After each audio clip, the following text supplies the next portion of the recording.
Welcome to AMHQ Weekend. Today is Sunday, March 22nd. I'm Reynolds Wolf. And I'm Jen Carfagno, and for Kate Parker. And I'm Dr. Greg Postel. And, you know, guys, we have spring and winter again with, you know, snow and maybe even some severe to talk about. Absolutely. There hasn't been a lot of that this year, Greg. Amazing, And so I do think it's going to be a wake-up call when it happens. That, you know, this is the season we're in where anything can go. And today we're literally going to have almost all of it on the weather map. Yeah, absolutely. You know, one of the features we'll have this morning is going to be the issue with rain. We had it yesterday in Texas. Might see a bit of the flooding in places like, say, well, maybe the Texas Hill Country, but rolling into Mississippi, Louisiana, Alabama, and maybe even here in Atlanta. Could have some heavy rain at times.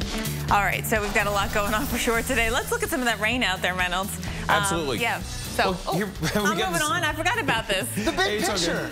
Hey, I wish we could forget about some of the rain we've had across parts of the South. We got an aerial low pressure right here, and Gulf is wide open. Here come the scattered showers, guys. All right, so rain in the south, and it's going to stick with you through today. But this, I mean, this is a change. This is really the first, Greg, the first big deal that we've seen when it comes to severe weather. Yeah, good news is I don't think the tornado threat is going to be really high, but still, severe weather doesn't mean it's zero, the tornado threat, but severe weather could mean hail and high winds. We also have, on the north side of that very same storm system, some snow moving through the Twin Cities area and the upper Midwest. Yeah, it's funny, so many people see this and they say, oh my gosh, no more winter. But this is actually a good thing because they do have the drought. And also, the thing is, you'd be more surprised if places like Minneapolis and Chicago didn't get another chance of snow before the end of the big season, right? Because you're absolutely right. That happens all the time after the first day of spring in places like Minneapolis and Chicago. You know something else that always happens? Fun times in New Orleans. To Madison, to Chicago, all have the chance for some snow. Chicago, this is your Monday morning. This is your ride to work. This is your kid's trip to school on the bus. We've got anywhere from 1 to 2, maybe up to 4 inches of snow in parts of northern Illinois, like up around Woodstock. So we want you to be ready for this. We're going to time it out and show you what you can expect. What we're finding is that a little clipper system is tracking right on through the area. There's enough cold air here that it will be a snowy system. However, right now, the air is fairly dry. So what you see on the radar, not yet reaching the ground just yet. Temperatures out there are cold enough, though, and they're not really going to warm up that much today. So it will be snow once we get this moisture all the way down to the ground. Expecting that to happen as we get into the afternoon. And I will bet this morning already you'll start to see some snowflakes out there. But this afternoon is really when we're going to see that snow come down and accumulate. So here's the timing of it. Look at this. Lunchtime. Here we go. Minneapolis and south, Minneapolis and west, all the way back into South Dakota, parts of North Dakota. Snowfall, and then that stripe of snow continuing throughout southeastern Minnesota, right into Wisconsin, right into northern Illinois as we get you into tonight. Here's the timing. This is after midnight. The snow starts to move in tomorrow morning, 6, 7 o'clock. Chicago, the snow will be falling, and this is your commute that you're going to be dealing with tomorrow. It wraps up at the tail end of the morning commute, yes, but you're dealing with it at the worst possible time, right, when it comes to getting some snowfall. It's snow on the order of 5 to 8 inches. That's going to be the heavy band of snow that we'll see. That stripe setting up south of Minneapolis down towards, say, south of La Crosse, Wisconsin. Minneapolis, you're in the 3 to 5 zone. And this could be the biggest storm that we've seen this season. Believe it or not, the biggest one we had was just after Christmas with 4 inches of snow, and there's a chance get a little more than that out of this spring one. West, it's a 4th straight year of drought for the Golden State, and the importing of drinking water is getting very expensive. Our Dave Malkoff visited a plant that, when it's finished, could produce 50 million gallons of water for California a day. Along parts of the Gulf Coast, we've got the scattered showers out there. This is really round 2 because yesterday, Jen, we had the southern soakers affecting Texas. Now, look where they're headed. Got a lot of rain. Maybe not as much as we had yesterday. Sure. It was like 6, 7 inches of rain yesterday, but it's covering a lot of real estate and it's relentless. So that's affecting your Sunday. Yeah, and then we go from the raindrops to the snowflakes, where snow is back in the picture for a lot of people. I know so many people don't want to deal with it, but sure enough, we've got the snow from that clipper system.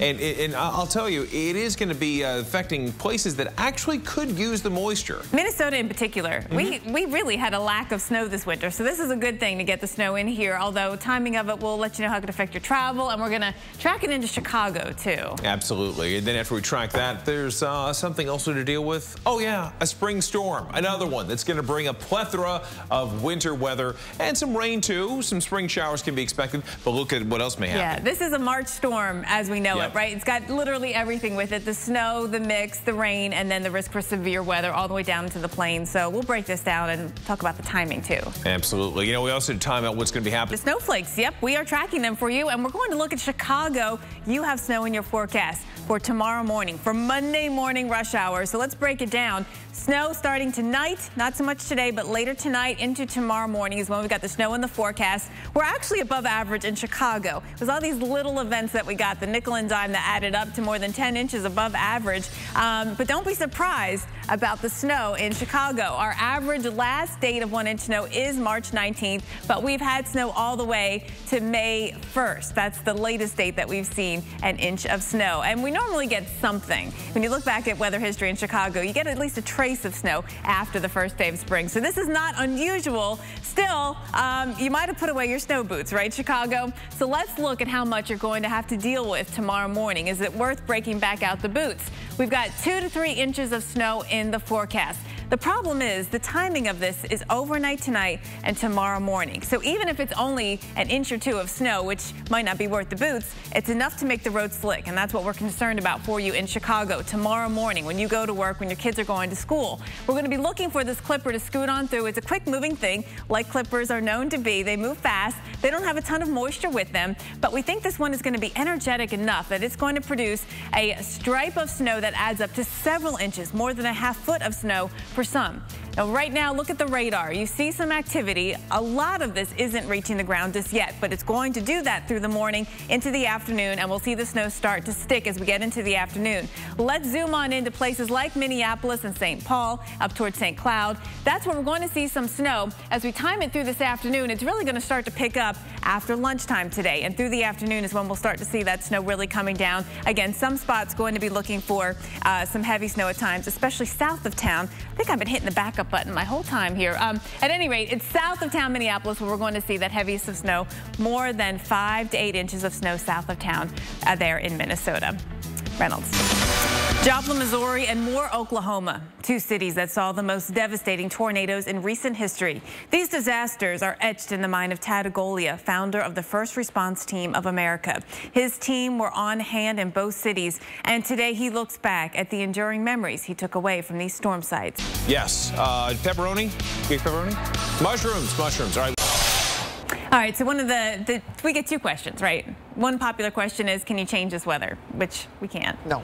The other question is, what's the season going to be like? What's spring going to look like? Right. I mean, we can kind of look at that. We can't answer it per se, but we can give some indications. Yeah, we can give a look ahead, and you have to sort of understand what you're actually delivering, the forecast you're delivering. You're not delivering a day-by-day or a week-by-week forecast. It's more like what are the average conditions going to be like over a multi-month period. What are the trends that we're looking for? A trend, right. So basically, this is our forecast for April, May, June. Spring. Warm in the west, above average in the north, and even the Great Lakes, which you might think is kind of surprising because it's actually been pretty cold up here this winter. But below average temperatures in the south and the South Plains. If I were to redraw this map just a little bit, and I'll do that for you right now, I would say probably the southeast, including Florida, is more likely to be above average than below average. Well, Florida has been warm lately. I mean, they've set a lot of record high temperatures. It's been well above average lately. So why would that change, right? Right, and that is exactly one of the things that goes into making a seasonal forecast, which, by the way, is not really designed for, the home user wanting to plan an event 3 months out. It's more designed for commercial and agricultural interests, looking about small tweaks on climatology. But it's out there, so we want it. But it's out there, so we've got to address the question. So what goes into making this forecast? And Jen, your question was good. Florida, why are we going below average in Florida when really since December they weren't? They were actually average or above average in December, January, and February. Good question. One of the predictors being persistence, sometimes not a bad predictor, shows that we've seen above in the west and much below average in the northeast. So that's one of the reasons why we have the map looking the way it does. The other one is one of the sort of drivers of longer-term climate-ish patterns is El Nino, and that is a change in the sea surface temperatures in the Pacific, and that changes the jet stream around. And in the spring, the El Nino conditions that we expect sometimes lead to these below average and above average anomalies. And although officially an El Nino has been declared, it's not the strongest of El Ninos. It's not, right. And so the component of El Nino, how much of it's going to be playing a role is still in question. And even if it were a strong El Nino, there'd be some question what its role is. But you got to add little bits of the puzzle together to give you some idea of what we think will happen. So that's why we think it's more likely to be colder than average this spring in the Northeast. But and when you look at the next, 2 weeks, it looks cold. Even the next week? In the east and warm in the west. Look at going through day by day, right? This week, and next weekend, Saturday, look at this. Pretty big dip in the jet stream in the Northeast. Watch out for departures at least 20 degrees below average. All right, Greg, thank you. Coming up next, the Earth, the Sun.